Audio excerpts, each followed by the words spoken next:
Hello DS, നിങ്ങൾ NEET 2026 prepare ചെയ്യാൻ ആഗ്രഹിക്കുന്ന ഒരു സ്റ്റുഡന്റ് ആണെങ്കിൽ നിങ്ങൾക്ക് വളരെയധികം ഹെൽപ്ഫുൾ ആകുന്ന രീതിയിലുള്ള ഇൻട്രസ്റ്റിംഗ് ആയിട്ടുള്ള ഒരു ഡാറ്റാ ബേസ്ഡ് അനാലിസിസ് ആണ് ഈ ഒരു വീഡിയോ. എന്ന് പറയുമ്പോൾ നിങ്ങൾ 2026 നീറ്റിന് വേണ്ടിയിട്ട് ഒരു വർഷം മാറ്റിവെച്ച് പഠിക്കാൻ ആഗ്രഹിക്കുന്ന ഒരു സ്റ്റുഡന്റ് ആണ്. അതല്ലെങ്കിൽ നിങ്ങളിപ്പോൾ ഓൾറെഡി 1 ഇയർ മാറ്റിവെച്ച് പഠിച്ചു, പക്ഷേ നിങ്ങൾ ആഗ്രഹിക്കുന്ന കോഴ്സിലോട്ടുള്ള ആ ഒരു സ്കോർ നിങ്ങൾ എക്സ്പെക്ട് ചെയ്യുന്നില്ല.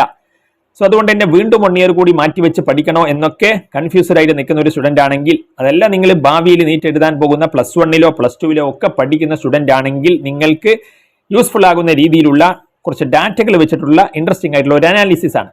ഇതിനകത്ത് ഒരു ചാർട്ട് നമ്മൾ കാണിക്കുന്നുണ്ട്, അതൊരിക്കലും നിങ്ങൾ കാണാതെ പോകരുത് എന്നുള്ളതാണ്. നിങ്ങൾ പലപ്പോഴും കാണാറുണ്ടാകും ഐ ക്വിറ്റ് നീറ്റ് എന്ന് പറഞ്ഞിട്ടുള്ള വീഡിയോകൾ. അതുപോലെ തന്നെ അതൊരു ലൂപ്പാണ്, അതിനകത്ത് കുടുങ്ങി പോകരുത് എന്ന് പറയുന്ന വീഡിയോ കമന്റുകൾ കാര്യങ്ങളൊക്കെ. സോ അതിന്റെ യാഥാർത്ഥ്യം എന്താണ്, അതൊരു ലൂപ്പാണോ എന്ന് ഡാറ്റ വെച്ച് നമുക്ക് അനലൈസ് ചെയ്യാം. അതിലോട്ട് പോകുമ്പോൾ ഫസ്റ്റ് ഓഫ് ഓൾ നിങ്ങൾക്ക് ഏത് മേഖലകളിലോട്ട് നിങ്ങൾ പോകുന്നുവോ അതിനകത്ത് നിങ്ങൾ പാഷനേറ്റ് ആയിരിക്കുക. സ്കോപ്പ് ആൻഡ് ഓപ്പർച്യൂണിറ്റീസ് ഉള്ള പാഷനേറ്റ് ആയിട്ടുള്ള മേഖലകളിലോട്ട് നിങ്ങൾ പോകുക എന്നുള്ളതാണ് ഇമ്പോർട്ടൻ്റ് ആയിട്ടുള്ളത്. പാഷനാണ് നമ്മളെ അതിനകത്ത് നമ്മൾ പ്രിപ്പയർ ചെയ്യുന്ന സമയത്തൊക്കെ ഡൗൺ വരുന്ന സമയത്ത് നമ്മൾ ഡൗൺ ആകുമ്പോഴൊക്കെ നമ്മളെ മുന്നോട്ട് നയിക്കുന്ന ഡ്രൈവിംഗ് ഫോഴ്സ്. പിന്നീട് മറ്റൊരു കാര്യം എന്ന് പറയുന്നത്, നീറ്റ് നിങ്ങൾ പലരും എഴുതുന്നത് ഇതിനകത്ത് MBBS എന്നുള്ള ഒരു സ്വപ്നം ലക്ഷ്യം കണ്ടുകൊണ്ടായിരിക്കും.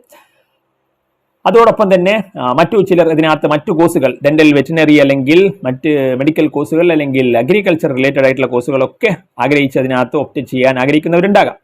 അപ്പം നീറ്റിൽ തന്നെ അതിനകത്ത് പല ഓപ്ഷൻസ് ഉണ്ട്. ഇനി MBBS അല്ല, നിങ്ങൾ മറ്റ് മേഖലകളും ഓപ്റ്റ് ചെയ്യാൻ താല്പര്യമുള്ളവരാണെങ്കിൽ നിങ്ങൾക്ക് നീറ്റ് പ്രിപ്പയർ ചെയ്യുന്നതോടൊപ്പം തന്നെ നിങ്ങൾക്ക് ഐസർ പോലുള്ള, അതായത് സയന്റിസ്റ്റ് റിസർച്ച് മേഖലയിലോട്ട് പോകാൻ താല്പര്യമുള്ളവർക്ക് ഐസറിന്റെ ടെസ്റ്റ്, അതല്ലെങ്കിൽ അഗ്രികൾച്ചറുമായി ബന്ധപ്പെട്ട് അഗ്രികൾച്ചർ കൗൺസിൽ നടത്തുന്ന അവർക്ക് വേണ്ടിയിട്ടുള്ള സെപ്പറേറ്റ് എക്സാം, ദെൻ അതുപോലെ തന്നെ BSc നഴ്സിംഗിന് വേണ്ടിയിട്ട് എയിംസിന്റെ അണ്ടറിലുള്ള മെഡിക്കൽ കോളേജുകളിലോട്ട് വേണ്ടിയിട്ട് BSc നഴ്സിംഗിന് വേണ്ടിയിട്ട് എയിംസ് നടത്തുന്ന അവരുടെ എൻട്രൻസ് ടെസ്റ്റ്, അതുപോലെ പാരാമെഡിക്കൽ കോഴ്സുകളിലോട്ടുള്ള എയിംസിന്റെ ടെസ്റ്റ്, അതുപോലെ നിംഹാൻസിലോട്ടുള്ള BSc നഴ്സിംഗിന്റെ വിവിധ പാരാമെഡിക്കൽ കോഴ്സുകളിലോട്ടുള്ള ടെസ്റ്റുകൾ, അങ്ങനെ അതുപോലെ തന്നെ കോമൺ യൂണിവേഴ്സിറ്റി എൻട്രൻസ് ടെസ്റ്റ്, വിവിധ സെൻട്രൽ യൂണിവേഴ്സിറ്റികളിലോട്ട് വിവിധ കോഴ്സുകളിലോട്ടുള്ള ടെസ്റ്റ്, അങ്ങനെ ഒരുപാട് ടെസ്റ്റുകൾ നിങ്ങൾക്ക് എന്ത് ചെയ്യാം, അപ്ലൈ ചെയ്യാം. കാരണം നീറ്റിന്റെ ഫിസിക്സ്, കെമിസ്ട്രി, ബയോളജി നിങ്ങൾ പഠിക്കുമ്പോൾ ഈ എക്സാമുകൾക്കൊക്കെ ഉള്ള ഒരുപാട് പോർഷൻസ് നിങ്ങൾക്ക് നിങ്ങൾ എന്ത് ചെയ്യുന്നുണ്ട്, പഠിക്കുന്നുണ്ട്. അപ്പോൾ അതോടൊപ്പം തന്നെ നിങ്ങൾക്ക് ഈ എക്സാമുകൾക്ക് വേണ്ടിയിട്ട് സെപ്പറേറ്റ് ആയിട്ട് പഠിക്കേണ്ട ടോപ്പിക്സ് അല്ലെങ്കിൽ സബ്ജക്റ്റ് നിങ്ങൾ എക്സ്ട്രാ പഠിക്കേണ്ടതായിട്ട് വരും. അപ്പോൾ അതുകൂടി മനസ്സിലാക്കി നിങ്ങൾക്ക് ഇതിനൊക്കെ അപ്ലൈ ചെയ്യാവുന്നതാണ്. അപ്പോൾ ഒരുപാട് ഓപ്ഷൻസ് അവൈലബിൾ ആകുന്നുണ്ട് എന്ന് മനസ്സിലാക്കുക. പിന്നെ നീറ്റിന് വേണ്ടി പ്രിപ്പയർ ചെയ്യുമ്പോൾ ഞാൻ ഈ കാര്യങ്ങളൊന്നും നിങ്ങളോട് പ്രത്യേകം പറയേണ്ടതില്ല. ഹാർഡ് വർക്ക് 10-12 മണിക്കൂറുകളൊക്കെ ഓരോ ദിവസവും, അതായത് നിങ്ങളെ ക്ലാസ് അവേഴ്സ് ഒക്കെ ഉൾപ്പെടെ, അത് 1-2 മാസമല്ല, 1-3 മാസം പഠിച്ചാലൊന്നും കിട്ടുന്ന ഒന്നല്ല.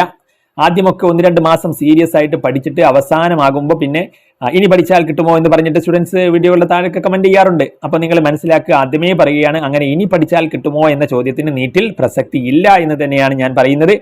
പിന്നീട് മറ്റൊരു കാര്യം എന്ന് പറയുന്നത്, മോക്ക് എക്സാംസ് നിങ്ങൾ നീറ്റ് എഴുതാൻ തീരുമാനിച്ചിട്ടുണ്ടോ, നിങ്ങൾ പ്രതിജ്ഞ എടുക്കണം നിങ്ങളോട്, ഓരോ മോക്കും ഞാൻ എഴുതും, അത് പഠിച്ചിട്ട് തന്നെ എഴുതും എന്നുള്ളത്. അപ്പൊ മോക്കിന് വേണ്ടിയിട്ട് വെറുതെ മോക്ക് എഴുതല്ല, അത് പഠിച്ചെഴുതണം. അപ്പൊ അത് വളരെ ഇമ്പോർട്ടന്റ് ആണ്. സ്മാർട്ട് വർക്ക് എന്ന് പറയുന്നത് വളരെ ഇമ്പോർട്ടന്റ് ആണ്. അതായത് നിങ്ങൾ ഏത് ലെവലിൽ നിൽക്കുന്നു ആ രീതിയിലുള്ള മെറ്റീരിയൽസ്, ആ രീതിയിലുള്ള കോച്ചിങ് ആണ് നിങ്ങൾ എടുക്കേണ്ടത്. ബേസിക് ലെവലിൽ നിന്ന് സ്റ്റാർട്ട് ചെയ്യുന്ന ഒരു സ്റ്റുഡന്റിന് വേണ്ട കോച്ചിങ് അല്ല നിങ്ങൾ അഡ്വാൻസ് ലെവലിൽ നിൽക്കുന്ന ഒരു സ്റ്റുഡന്റിനുള്ള കോച്ചിങ്. അപ്പൊ നിങ്ങൾ ഏത് ലെവലിലാണ് നിൽക്കുന്നത് വെച്ചിട്ട്, കാരണം മെറ്റീരിയൽസ് ഒക്കെ ഒരുപാട് അവൈലബിൾ ആണ്, കോച്ചിങ് ഒരുപാട് അവൈലബിൾ ആണ്. അപ്പം നിങ്ങൾ സെലക്ട് ചെയ്യേണ്ടത് നിങ്ങൾക്ക് സൂട്ടബിൾ ആയിട്ടുള്ള ആ ഒരു മെറ്റീരിയൽസും കോച്ചിങ്ങും കാര്യങ്ങളെല്ലാമാണ്.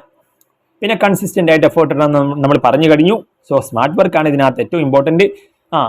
സോ ഞാൻ നേരത്തെ പറഞ്ഞ ആ ഒരു ചാർട്ടിലോട്ട് വരുമ്പോൾ ഇതാണ് നമ്മുടെ ആ ഒരു ഡാറ്റ അനാലിസിസ്, അതുമായി ബന്ധപ്പെട്ട ഈ ഒരു ചാർട്ട്. സോ അതിലോട്ട് പോകുമ്പം ഈ ഒരു ഡാറ്റ ഞാൻ കളക്ട് ചെയ്തിട്ടുള്ളത് മിക്കവാറും ആവറേജ് ആണെന്ന് എനിക്ക് തോന്നിയിട്ടുള്ള സ്റ്റുഡൻസിന്റെ ഡാറ്റകളാണ്. കാരണം +1 +2 കഴിഞ്ഞിട്ട് +1 +2ന്റെ കൂടെ, +1ന്റെ കൂടെയും +2ന്റെ കൂടെയും ഒക്കെ സീരിയസ് ആയി പഠിച്ച് നെക്സ്റ്റ് ഇയർ തന്നെ ആ വർഷം തന്നെ നീറ്റ് ക്രാക്ക് ചെയ്യുന്ന സ്റ്റുഡൻസ് ഉണ്ടാകും, ഒരുപാട് സ്റ്റുഡൻസ് ഉണ്ടാകും. അപ്പോൾ അത്തരത്തിലുള്ള ഡാറ്റ നമ്മൾ എടുത്തിട്ടില്ല. അതുപോലെ തന്നെ ഒരു അറ്റംപ്റ്റ് കൊണ്ട് നീറ്റ് ക്രാക്ക് ചെയ്തിട്ടുള്ള ബ്രില്യൻ്റ് ആയിട്ടുള്ള സ്റ്റുഡൻസിന്റെ കേസൊന്നും നമ്മൾ എടുത്തിട്ടില്ല. പകരം ലോ സ്കോറിന് തുടങ്ങി അങ്ങനെ നീറ്റ് ക്രാക്ക് ചെയ്തിട്ടുള്ള ഡാറ്റകളാണ് ഞാൻ ഇവിടെ എടുത്തിട്ടുള്ളത്. അതായത് ഈ ഡാറ്റകൾ എന്ന് പറയുമ്പോൾ പലപ്പോഴും യൂട്യൂബിലൊക്കെ സ്റ്റുഡൻസ് അവരുടെ സ്റ്റോറി ഇടും, ആദ്യം എത്ര സ്കോർ ആയിരുന്നു, പിന്നീട് എത്ര സ്കോർ ആയിരുന്നു എന്നൊക്കെ പറഞ്ഞിട്ട്. അപ്പോൾ അത്തരത്തിലുള്ള ഡാറ്റകളാണ്, എനിക്ക് ലഭ്യമായിട്ടുള്ള ഡാറ്റകളാണ് ഞാൻ എടുത്തിട്ടുള്ളത്. അപ്പോൾ അത് വെച്ചിട്ടുള്ള ഒരു അനാലിസിസ് ആണ്. അതുകൊണ്ട് തന്നെ നിങ്ങൾ എന്ന വ്യക്തി എന്താണ്, നിങ്ങളുടെ ഡിസിഷൻ ആയിരിക്കണം നിങ്ങൾ എടുക്കേണ്ടത്. ഡ്രോപ്പ് ചെയ്യണമോ എത്ര ചാൻസ് എടുക്കണം എന്നുള്ള രീതിയിലെല്ലാം. കാരണം നിങ്ങൾ ഓരോ വ്യക്തിയും എന്താണ് വ്യത്യസ്തമാണ്. അപ്പം നിങ്ങൾക്ക് സ്യൂട്ടബിൾ ആയിട്ടുള്ള ഒരു തീരുമാനം നിങ്ങളാണ് എടുക്കേണ്ടത്.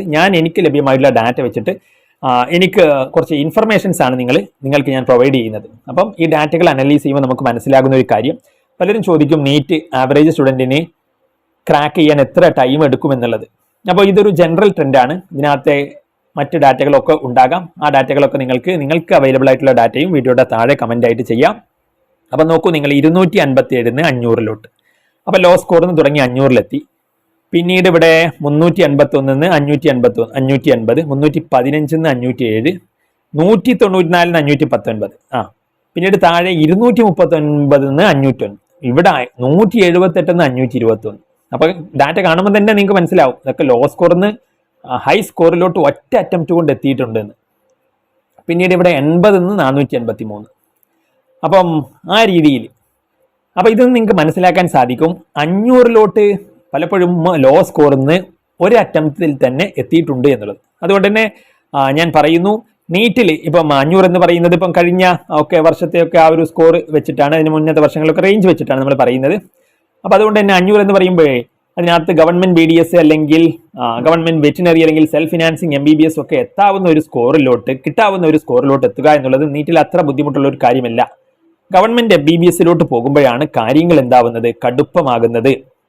എന്നാലോ പല സ്റ്റുഡൻസും ഈ 500 ഞാൻ പറഞ്ഞു ഒരു അറ്റംപ്റ്റ് കൊണ്ട് തന്നെ നിങ്ങൾക്ക് എത്താവുന്നതേ ഉള്ളൂ. ആ ഒരു കോൺസെപ്റ്റ് മനസ്സിലാക്കി ആ രീതിയിൽ ക്വസ്റ്റ്യനൊക്കെ പ്രാക്ടീസ് ചെയ്ത് കഴിഞ്ഞാൽ നിങ്ങൾക്ക് government BDS, veterinary, self finance MBBS വരെ അതിനകത്ത് അത്തരത്തിലുള്ള ഓപ്ഷൻസ് ഒക്കെ അവൈലബിൾ ആകുന്നുണ്ട് എന്നുള്ളത്. അതിനകത്ത് ഈ 500 എന്നുള്ള ലെവലിലോട്ട് എത്തിക്കഴിഞ്ഞാൽ പിന്നെ നിങ്ങൾ നോക്കൂ, ഇതിനകത്ത് ഡാറ്റകളിലൊക്കെ 500 ഒരു ചെക്ക് പോയിന്റ് അങ്ങ് ക്രോസ് ചെയ്താൽ പിന്നെ ഒറ്റ അറ്റംപ്റ്റ് കൊണ്ട് 642 കട്ട് ഓഫിലോട്ട് എത്തുന്നുണ്ട്, ഗവൺമെന്റ് MBBSന്റെ കട്ട് ഓഫിലോട്ട്. അപ്പൊ 500 കണ്ടോ 642, 555 650, 519 634, 568 620, 580. അപ്പൊ ഈ ഡാറ്റകളൊക്കെ നോക്കിയാൽ നിങ്ങൾക്ക് അതിനകത്ത് മനസ്സിലാകും 500 റേഞ്ചിൽ നിന്ന് നേരെ 1 ഇയർ കൊണ്ട് എന്ത് ചെയ്യുന്നുണ്ട്, ആ ഒരു കട്ട് ഓഫിലോട്ട് എത്തുന്നുണ്ട്. അപ്പൊ 500 എത്തുക എന്നുള്ളതാണ് അവിടെ ഒരു പോയിന്റ് ആയിട്ട് നമുക്ക് മനസ്സിലാക്കേണ്ട കാര്യം. എന്നാലോ പല സ്റ്റുഡൻസും 1, 2, 3 തവണയൊക്കെ അറ്റംപ്റ്റ് ചെയ്തിട്ടും ആ ഒരു സ്കോറിലോട്ട് പോലും എത്താൻ സാധിക്കാറില്ല എന്നുള്ളതാണ്.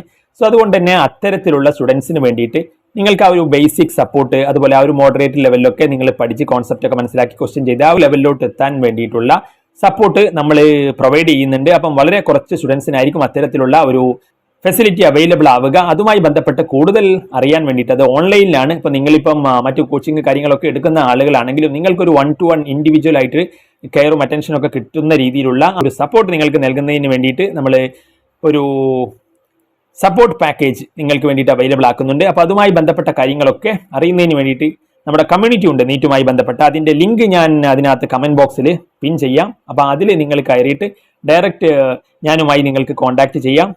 അതല്ല എങ്കിൽ ഞാൻ അതിനകത്ത് കമൻറ്റ് ബോക്സിൽ ഡിസ്ക്രിപ്ഷൻ ബോക്സിലൊക്കെ എൻ്റെ നമ്പർ ഞാൻ നൽകുന്നുണ്ട്. അതുവഴി നിങ്ങൾക്ക് വാട്സാപ്പ് വഴി കോൺടാക്റ്റ് ചെയ്യാവുന്നതാണ്. അപ്പം അതിനകത്ത് നമ്മൾ ട്രിക്കുകൾ, അതായത് മറ്റൊരു കാര്യം എന്ന് പറയുന്നത് ഫാസ്റ്റ് ആയിട്ട് ഒരു ക്വസ്റ്റ്യൻ ചെയ്യാൻ സാധിക്കുക എന്നുള്ളത് വളരെ ഇമ്പോർട്ടൻ്റ് ആണ്. അപ്പോൾ അതുമായി ബന്ധപ്പെട്ട ട്രിക്കുകൾ നമ്മുടെ ചാനൽ ഒരുപാട് ചെയ്തിട്ടുണ്ട്. അപ്പോൾ ആ ഒരു ട്രിക്കുകളുമായി ബന്ധപ്പെട്ടിട്ടുള്ള കാര്യങ്ങൾ, അത്തരം ട്രിക്ക് വീഡിയോകൾ, അതിൻ്റെ റീസെൻറ്റ് നീറ്റിനൊക്കെ വേണ്ടിയിട്ട് ഒരുപാട് ട്രിക്കുകൾ നമ്മൾ ചെയ്തിട്ടുണ്ട്. അതിൻ്റെ ഫീഡ്ബാക്ക് കാര്യങ്ങൾ, അതിൻ്റെ കമൻറ്റുകളൊക്കെ നോക്കിക്കഴിഞ്ഞാൽ നിങ്ങൾക്ക് അതിൻ്റെ മനസ്സിലാകും, സ്റ്റുഡൻസിന് അത് വളരെ ഹെൽപ്ഫുൾ ആയിരുന്നു എന്നുള്ള രീതിയിൽ. സോ അതുകൊണ്ട് തന്നെ ട്രിക്കുകളുമായി ബന്ധപ്പെട്ട വീഡിയോകൾ ലഭിക്കാൻ വേണ്ടിയിട്ട് അതും അത്തരം ഒരു സപ്പോർട്ടിൻ്റെ കൂടെ ട്രിക്കുകൾ കാര്യങ്ങൾ അതുമായി ബന്ധപ്പെട്ട വീഡിയോകളൊക്കെ നമ്മൾ അതിനകത്ത് പ്രൊവൈഡ് ചെയ്യുന്നുണ്ട്. പലപ്പോഴും അതിനകത്ത് 2, 3, 4 അറ്റംപ്റ്റ്, ഇപ്പം 2 അറ്റംപ്റ്റ് ആണ് നമ്മൾ വേണ്ടി വരിക എന്ന് പറഞ്ഞു. പലപ്പോഴും ആവറേജ് സ്റ്റുഡൻറ്റിൻ്റെ കാര്യത്തിൽ ഈ ഡാറ്റ വെച്ചിട്ട് വന്നിട്ടുള്ളത്. എന്നാലോ അതിനകത്ത് 3, 4 അറ്റംപ്റ്റ് ഒക്കെ വേണ്ടി വന്നവരുണ്ട്. അവർ ആ ഒരു 3 അറ്റംപ്റ്റ് ഒക്കെ എടുത്തിട്ടുള്ളത് 500 എത്താൻ വേണ്ടിയിട്ടാണ്. ഇവിടെ നോക്കൂ, ഡാറ്റ 500 എത്തിയിട്ട് പിന്നെ കട്ട് ഓഫിലോട്ട് വന്നു. അതുപോലെ തന്നെ ഇവിടെയും ഒരു ഡാറ്റ 500 എത്തിയിട്ട് പിന്നെ 630 വന്നു താഴെ. അപ്പൊ അങ്ങനെ 500 ക്രോസ് ചെയ്ത് കഴിഞ്ഞാൽ 1 ഇയർ കൊണ്ട് എന്ത് ചെയ്യുന്നുണ്ട്, റെഡി ആവുന്നുണ്ട് എന്നുള്ളത്. കാരണം 500 എത്തുമ്പോൾ അത്യാവശ്യം കോൺസെപ്റ്റ് ഒക്കെ മനസ്സിലാക്കി ക്വസ്റ്റ്യൻ ചെയ്യാനുള്ള ഒരു ഐഡിയ ഒക്കെ കിട്ടി. പിന്നെ ക്വസ്റ്റ്യൻ കൂടുതൽ അങ്ങ് ചെയ്യും. അപ്പോൾ ആ 1 ഇയർ കൊണ്ട് പിന്നെ കട്ട് ഓഫിലോട്ട് എത്തും. അപ്പൊ അതാണ് ഇതിനകത്ത് ഞാൻ മനസ്സിലാക്കിയ ഒരു കാര്യം. അപ്പൊ ഇനി ഇതുമായി ബന്ധപ്പെട്ട് നമ്മുടെ നീറ്റിൽ ഇപ്പം 450 ആണ് ഇപ്പൊ നിങ്ങളുടെ ഇപ്പൊ ഇതുമായി ബന്ധപ്പെടുത്തിയിട്ട് നമ്മൾ പറയുകയാണെങ്കിൽ ഒരു നല്ല സ്കോർ എന്ന് പറയുന്നത് 450 ആണ്.